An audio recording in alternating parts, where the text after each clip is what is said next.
you now. Our journey began in class 1. We stepped into this wonderful world. We didn't know what to do. Over the course of 10 years, we made friends, learned to laugh, learned to love, learned to live. We were all fine and happy. हम सब अपनी छोटी सी दुनिया में खुश थे. हमारे दोस्त, परिवार और teachers. That was our life. But things are bound to change. We enjoyed our student life all the way till class 10.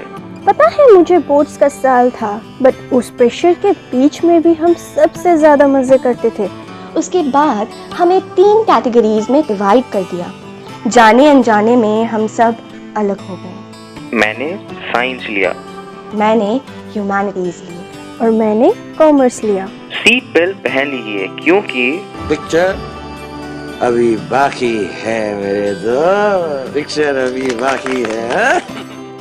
आपको तो याद होगा मैं साइंस वाला हूँ और मैं इंजीनियर बनना चाहता हूँ. ये सुन के तो आपको झटका लग गया होगा. When we came to science, everybody always asked the same question, engineer या डॉक्टर.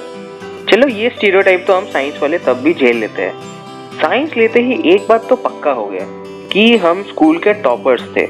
हाँ तो क्या, principal, chemistry teacher, physics teacher, maths teacher, Hindi teacher, biology teacher, staff, worker, gardener, parents, society, education system, सभी यही तो कहते हैं. जेई मेंस और नीट को कैसे क्रैक करते हैं ये तो हमारे कैंटीन वाले अंकल भी हमें सिखा दे. और साइंस के बच्चों को ऐसा ट्रीट किया जाता है जैसे कि हमारा जीवन किताबों की दुनिया से कभी बाहर ही नहीं आ सकता. साइंस के जगत में तो गेम्स खेलना पाप है. हमें बस ये बात का दिलासा दिया जाता है कि हमें बस 2 साल मेहनत करना है, फिर लाइफ इज ऑसम. ऑसम का तो पता नहीं, लेकिन साइंस वाले ये सब चक्कर में यूट्यूब में वीडियोस बनाने लग जाते हैं. मैं अपनी बात नहीं कर रहा. कॉमर्स में आना कुछ आसान नहीं था, जिसको सोसाइटी में बस बीकॉम, बीएए, सीए और सीएस में ही ख़त्म कर देते हैं. 11th में कॉमर्स ने दिया कदम तो नए नए सब्जेक्ट्स के साथ हुआ सनम. न फिजिक्स का डर था न हिस्ट्री का डर था, सिर्फ गोल्डन रूल्स का. लोग कहते हैं कॉमर्स आसान है. कभी एक कॉमर्स वालों से पूछो बैलेंस शीट कैसा है. इकोनॉमिक्स के ग्राफ तो ज्योग्राफी के मैप से भी भयंकर है. बिजनेस के केस स्टडीज मेरे दोस्त के दिमाग से भी कॉम्प्लिकेटेड है. फिर भी सब कहते हैं कॉमर्स आसान है, इसका कोई कैरियर नहीं. सबके खुशियों के रिजल्ट्स अलग होते हैं और एक कॉमर्स वाले का बैलेंस शीट के बोथ साइड मैच करना, डीआर से डेबिट, सीआर से क्रेडिट ही अकाउंट्स का जान है. जर्नल एंट्रीज तो इसका भी बाप है. फिर भी सब कहते हैं कॉमर्स आसान है, इसका कोई कैरियर नहीं. कॉमर्स की पढ़ाई कोई जंग से कम नहीं थी. कहानी यही नहीं खत्म हुआ. सोसाइटी ने फिर प्रूफ करना पड़ा अकाउंट्स और मैथ्स अलग है. अकाउंट्स के लिए अलग टाइम, मैथ्स के लिए अलग टाइम होते हैं. फिर आते हैं डिविजन्स. 12th में अच्छा आया तो सीए, एवरेज आया तो बीकॉम, बिलो एवरेज बीएए. इन सब चक्कर में कोई बिजनेसमैन, बैंकर जैसे फंस जाते हैं. फिर भी सब कहते हैं कॉमर्स आसान है.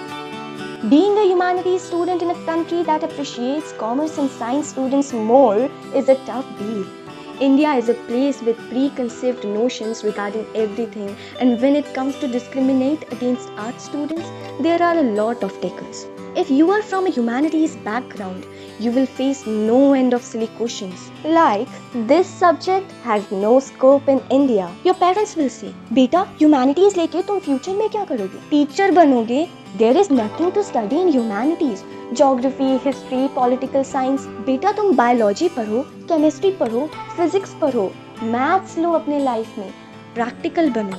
और कुछ दोस्त ये भी माना करते थे that we don't even have to worry about cut-offs.